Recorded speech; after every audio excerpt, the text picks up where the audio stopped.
Hello, this is Solidarity News Brief, bringing you the news that highlights the dignity of human life from conception to natural death. My name is Brian Gabriel, and today we have a special guest with us, Wisconsin Assembly District 51 candidate Nathan Tataje, running on the American Solidarity Party platform. Welcome, Nathan. Hi, thank you, Brian. Thanks for being with us. Pleasure to be on. Yeah, thanks for being with us. Mm-hmm. Delighted to have you. So tell us a little bit about yourself. What brings you to running for the Wisconsin State Assembly, and what's your background? Yeah, so I am, born a U.S. citizen. I have family that lives here in Wisconsin. In fact, I've lived here in Wisconsin pretty much my whole life. I was born in Miami, but moved to this state when I was about 4 or 5 years old. It's the only home I've ever really known. I left to go to college in the Rust Belt area, like we're talking Ohio, Pittsburgh area. And I was there for about 4 or 5 years where I met my now wife. I went to study political science as well. So I've always been intrigued in politics. And then I got an invitation to come work up here, and I took it just like that because Wisconsin, like I said, Wisconsin's always going to be home for me. It's a great place to raise a family, and I have so many wonderful friends and family here that it was just it was a no-brainer. That's great. What sort of issues and policies do you find resonant in Wisconsin? So Wisconsin is very big. I don't know if you've kept up with the governor's race at all, but ours seems to be getting quite a lot of attention because what we're seeing right now is on the left, thanks to Democratic socialists like Zoran Mamdani, who have kind of nationalized or, sort of sensationalized this democratic socialism. We're seeing a lot of this take place here in Wisconsin with the front runner for the Democratic Party, Franziska Hong.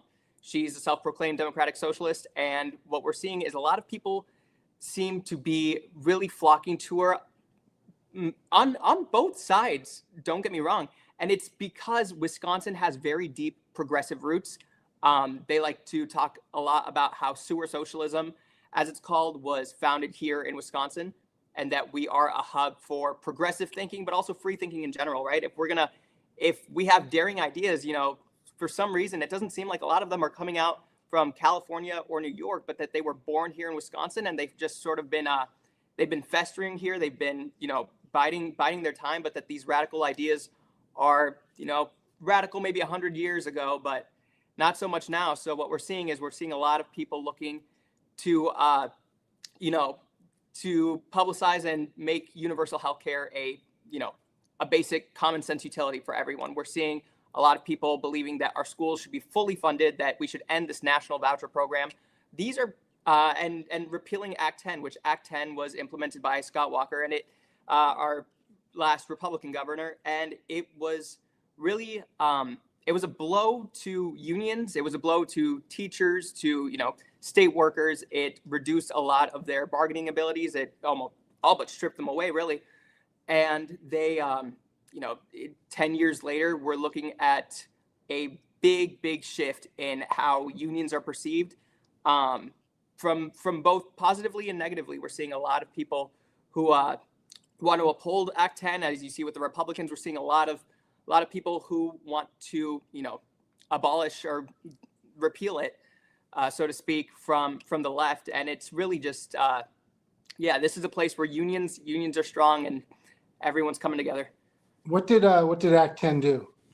So Act 10, essentially, it stripped away the bargaining rights that union workers once had, and we're looking, I think, mostly about teachers with this, but it stripped their ability to bargain for better pay.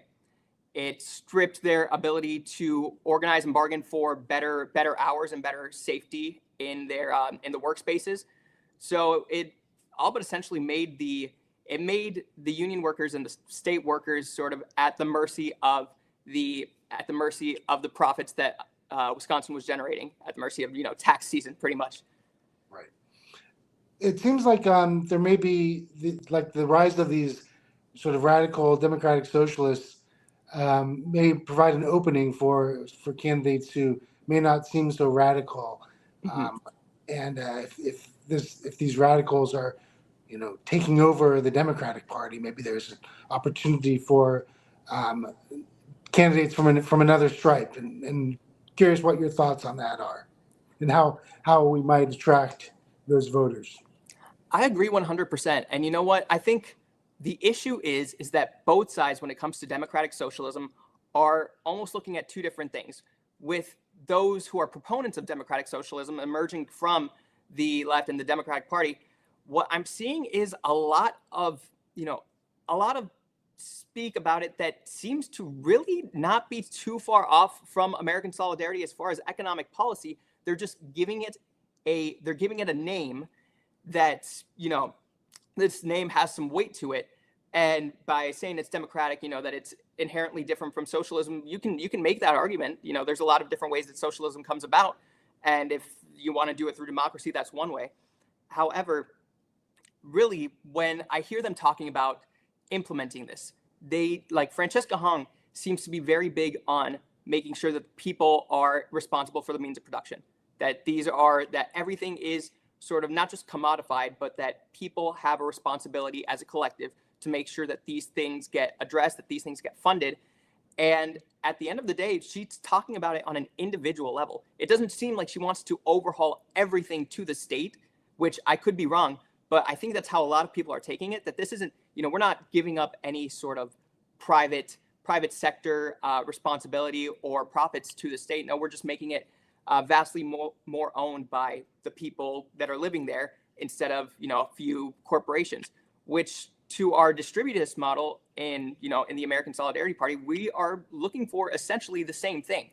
I just think that, and I think the term democratic socialism is fear-mongered on the right, to sort of incite this Red Scare mentality that, this is the new wave and this is how the Democrats are. They've been telling us this for years, when at the end of the day, I think the Red Scare mentality comes more from indoctrination to, events that were going on in the 50s, the 60s, the 70s, that a lot of these voters are reliving because they were firsthand witnesses to these things happening live. And so, of course, if you see the Korean War, if you see the sort of proxy wars that we had in Central America, and of course with Russia, then it makes sense why people would be hesitant if they hear the term socialism when this was something coined by people perceived to be our enemy just 50 years ago.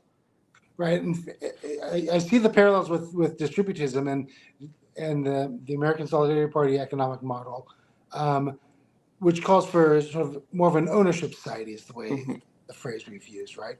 Which is not so far removed from some of the policies that some of the Democrats have proposed. But what are ways?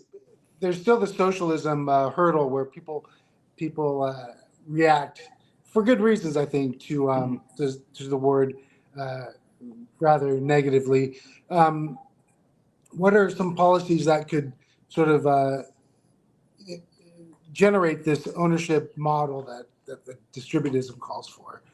Right. Do you have any proposals or thoughts on that? Yeah. So what I'm looking at is, the one of the fathers of distributism, G.K. Chesterton, said the problem with too much capitalism isn't that there are too many capitalists, but that there are too few capitalists. And I think that is something that I think about it a lot, because it really is a profound point when we're looking at policymaking as far as furthering either capitalism or getting further away from it. The things that we're looking at, for example, that my campaign would like to implement, that I would like to implement, is what's called a right of first refusal. And what that would essentially entail is we set a 0 to 2% loan fund for loans for businesses. Now, the way these loans work is we're seeing a lot of businesses being bought out by private equity, and the owners sell because they're being sold. It's being sold to the highest bidder, which I guess sort of excludes a lot of people that would be interested in it, including the workers. So with this in mind, we have a lot of family businesses that are looking to sell the business. What we would like to see happen is giving the employees that work there the opportunity to buy the business back from the employer at a reasonable rate.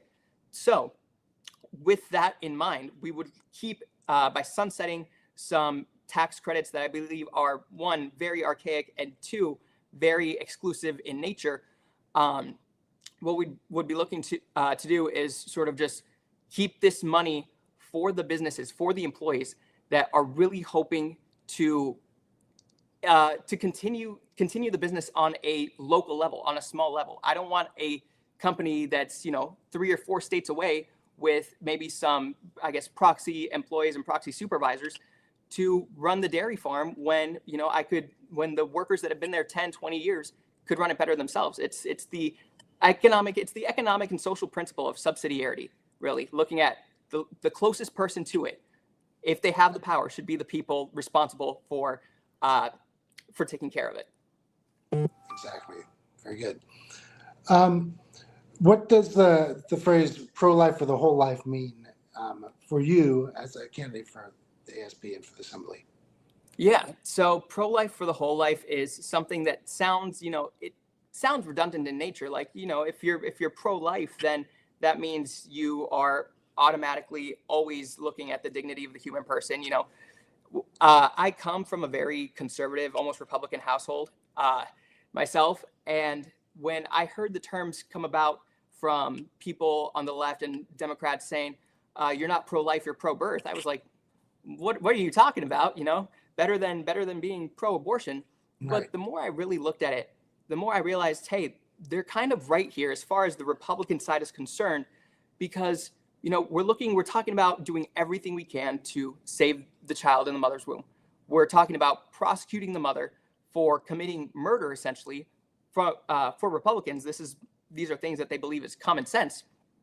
And yet we forget to think about the fact that after the baby's born, our infrastructure, which has been widely Republican led, does not allow for children that would have been aborted, most likely because they're coming from low-income families, single mothers. There's a lot of socioeconomic issues that sort of revolve around the abortion topic. None of our infrastructures are really there to help the mother once the baby is born. There's nothing to help the baby. It's like jumping off a sinking ship with someone and then leaving them in the water and saying, "Hey, I saved you," and they don't know how to swim. They don't have the tools. You have the boat, they don't, and you're just like, "Well, you'll figure it out." But at least you made it off the ship. It's a nice virtue signal to be pro-life in terms of abortion, but if you're not going to make sure that these children being born are receiving proper health care, are receiving a proper education, are receiving the means that they need to thrive, and even just survive at a basic level, then I don't think you using the pro-life label is anything more than a hypocrisy. And that's what the ASP is, very, very against. So we've got to make sure that we're covering every base of life. Very good. Thank you, Nathan. Well, are there any other issues or thoughts you'd like to share with us, or anything to wrap up? Yeah. So I was thinking about the sort of the gubernatorial race that happened in California with Dwayne, and we've seen millions upon millions, hundreds of millions of dollars going into these sort of ad campaigns where Dwayne could raise barely a fraction of that. Something that I think would be really great for members of the American Solidarity Party and for the public is to start looking at where our glass ceilings exist and start sort of applying ourselves to not to say reasonable marks, but marks that allow us to be subsidiarity based ourselves. I'm running for my district in the state assembly. I'm not looking for any congressional seat, any Senate seat, any gubernatorial seat, simply because I believe that in my locality, this is the best I can do right now.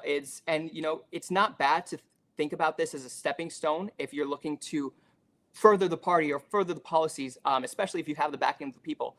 But to understand really that for the American Solidarity Party, this sort of local solidarity and local subsidiarity is what would be a great focus right now for voters, because what I've noticed is a lot of people are starting to look at our party and look at our party in a really great way.